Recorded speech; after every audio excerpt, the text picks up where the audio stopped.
Thank you, Clywyd.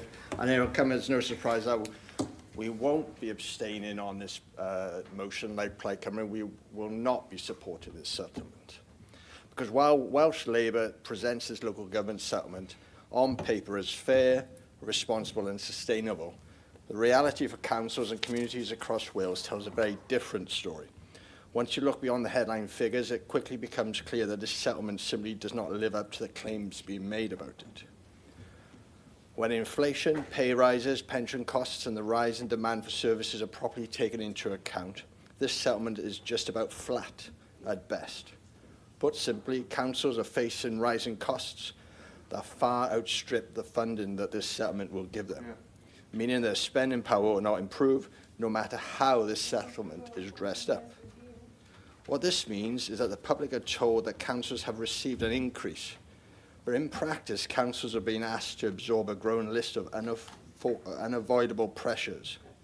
These include higher staff costs, increased energy bills, rising demand for social care, record levels of homelessness, and the full financial burden of delivering additional learning needs reform. Once those bills are paid, I would argue that many councils will be left with little to no flexibility at all, forcing them into increasingly difficult decisions with fewer and fewer options available. Clywyd, this problem is especially acute because local government is a labour-intensive sector, with staffing costs making up the bulk of council budgets.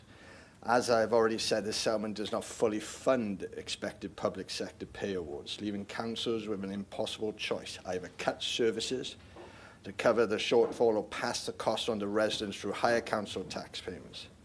As a result, recruitment and retention problems are set to worsen, particularly in social care, planning, environmental health and education support, where councils are struggling to compete on pay and conditions. Crucially, this settlement also makes no attempt to reverse more than a decade of cumulative real terms cuts to local government funding. Instead of strengthening councils, it leaves them weaker than before.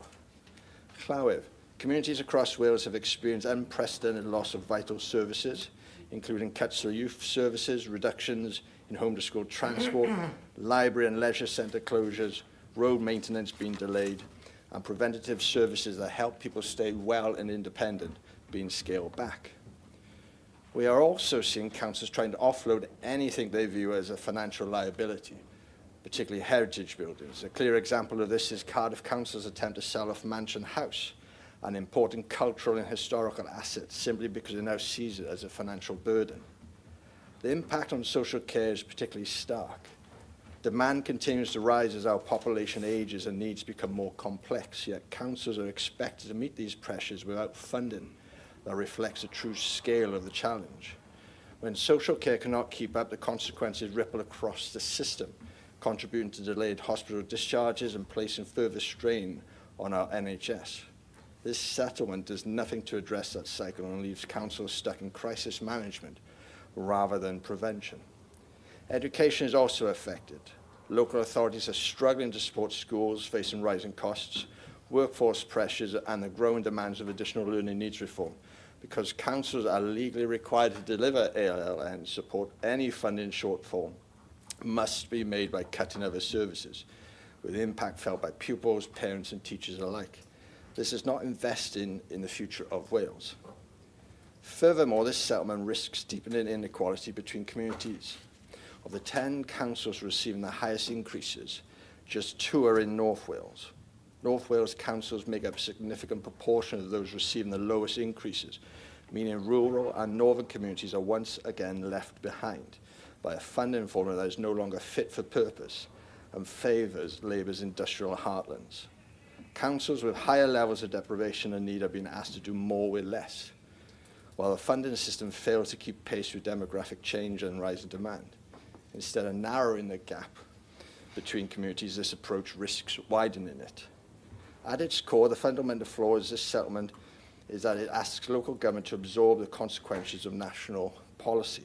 Councils are expected to deliver more services, meet higher standards and respond to growing demand without being given the resources or long-term certainty needed to properly do so. This is not partnership, this is cost shifting. The Welsh Conservatives have long argued for an independent review of local government funding formula, and this is something that urgently needs to happen. Too often, councils are holding on to what are, in some cases, substantial usable reserves, while repeatedly turning to council tax rises and service cuts rather than spending to improve services. Residents deserve a stronger voice in these decisions, which is why we also believe that any council tax increase of 5% or more should trigger a local referendum, allowing residents to have a direct say. Clywyd local government is the closest system we have to people's everyday lives. And when councils struggle, communities feel it first and they feel it hardest. This settlement does not strengthen local government, does not protect residents, it exposes them to further service cuts and more council tax rises, which we will undoubtedly see come April. Wales deserves a settlement that is honest about the pressures councils face, fair to communities across the country and sustainable for the long term. This settlement fails on all three accounts, and that is why it is bad for local authorities, bad for the people of Wales, and why we're not supporting it. Thank you. Yeah.